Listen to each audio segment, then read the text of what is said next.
Free bus welfare scheme ఇది AP government కానీ లేకపోతే కూటమి పార్టీలు కానీ చాలా ప్రతిష్టాత్మకంగా తీసుకున్నాయి. యాక్చువల్ గా ఈ స్కీమ్ ఆల్రెడీ కర్ణాటక అండ్ తెలంగాణలో ఫుల్ఫిల్ అవుతుంది. అయితే దీని వల్ల కలిగే కొంత ఇబ్బంది ఏంటి అంటే టికెట్ తీసుకున్న వాళ్ళకి సీట్లు లేకుండా హెవీ క్రౌడ్ ఎక్కువ అయిపోవడం, ఒకవేళ పని లేని వాళ్ళు కూడా కావాలని ఫ్రీ కదా అని ట్రావెల్ చేయడం. ఏ మందైనా సరే ఎలా యూజ్ చేయాలో అలా యూజ్ చేస్తేనే ఫలితం ఉన్నట్టు ఏ స్కీమ్ అయినా కూడా ఎలా యూజ్ చేయాలో అలా యూజ్ చేస్తేనే గవర్నమెంట్ కి కానీ ప్రజలకు కానీ బెనిఫిట్ అవుతుంది. ఈ విషయం పక్కన పెడితే యాక్చువల్ గా ఏపీలో ఫ్రీ బస్ స్కీమ్ అనేది ఆగస్ట్ 15th స్టార్ట్ అవ్వాలి, తర్వాత దసరాలో స్టార్ట్ చేస్తామని అనౌన్స్ చేశారు. కాకపోతే అది పోస్ట్ పోన్ అవుతూ వచ్చింది. పోస్ట్ పోన్ ఎందుకు అయ్యింది అనేది మనకి అఫీషియల్ గా తెలియకపోయినా నేనేమనుకుంటున్నానంటే ఈ హెవీ క్రౌడ్ ని మేనేజ్ చేయడంలో ఒకవేళ ఎవరికైనా ఇబ్బంది కలిగితే అది అలా చాలా నాళ్ళు కంటిన్యూ అవుతుంది. కాబట్టి గవర్నమెంట్ ఏదైనా ఒక స్టడీ చేయడం కోసం లేకపోతే ఒక మంచి ప్లాన్ తీసుకురావడం కోసం లేట్ చేసిందేమో నేను అనుకుంటున్నాను. యాక్చువల్ గా ఈ స్కీమ్ వల్ల ఇనిషియల్ గవర్నమెంట్ కి బర్డెన్ పడదు. మంత్లీ ఒక 150 crores ఖర్చు అయినా సరే అది పెద్ద గవర్నమెంట్ పెద్ద విషయం కాదని నేను అనుకుంటున్నాను. అంటే ఈ స్కీమ్ మీద సంవత్సరానికి ఒక 3 నుంచి 3,500 ఖర్చు అవుతామో నేను అనుకుంటున్నాను. ఆంధ్రప్రదేశ్ లో వర్కింగ్ ఉమెన్ కొంచెం తక్కువ అయినప్పటికీ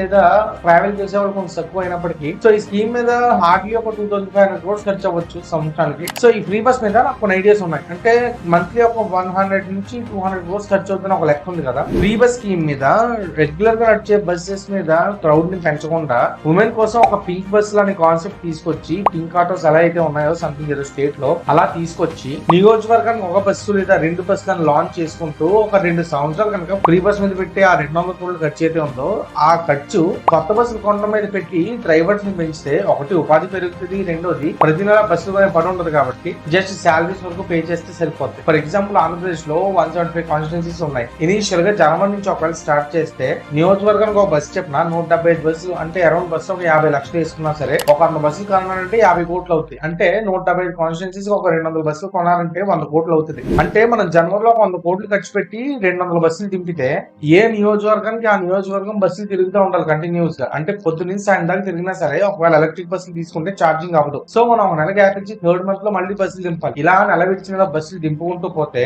ఫ్రీ బస్సులకి ఒక వాల్యూ ఉంటుంది అండ్ పెయిడ్ బస్సులకి ఒక వాల్యూ ఉంటుంది. లాంగ్ డిస్టెన్స్ ట్రావెల్ చేయాలనుకునే వాళ్ళు పెయిడ్ బస్సులకు వెళ్తారు, షార్ట్ డిస్టెన్స్ ట్రావెల్ చేయాలనుకునే వాళ్ళు ఈ ఫ్రీ బస్సులు ఎక్కుతారు ఉమెన్. కాబట్టి ఇలా చేస్తే మనకి సంవత్సరానికి అయ్యే ఖర్చు ఒక 600 నుంచి 700 కోట్లు, అంటే దాదాపు 40% కన్నా తక్కువ ఖర్చు అవుతుంది మనం అనుకున్న బడ్జెట్ లో. సో ఒకవేళ మనం ఇలా 2 years పాటు చేస్తే ప్లెంటీ ఆఫ్ బస్సెస్ వస్తాయి, మంచి ఎంప్లాయ్మెంట్ క్రియేట్ అవుతుంది అండ్ ఎలక్ట్రిక్ బస్సులు కొంటే గ్రీన్ ని మనం సపోర్ట్ చేసినట్టు అవుతుంది. ఎవరికి ఇబ్బంది కలగదు. పెయిడ్ బస్సులు చేసుకునే వాళ్ళు ఫ్రీగా వెళ్తారు, ఫ్రీ బస్సులు తీసుకునే వాళ్ళు ఫ్రీగా వెళ్తారు.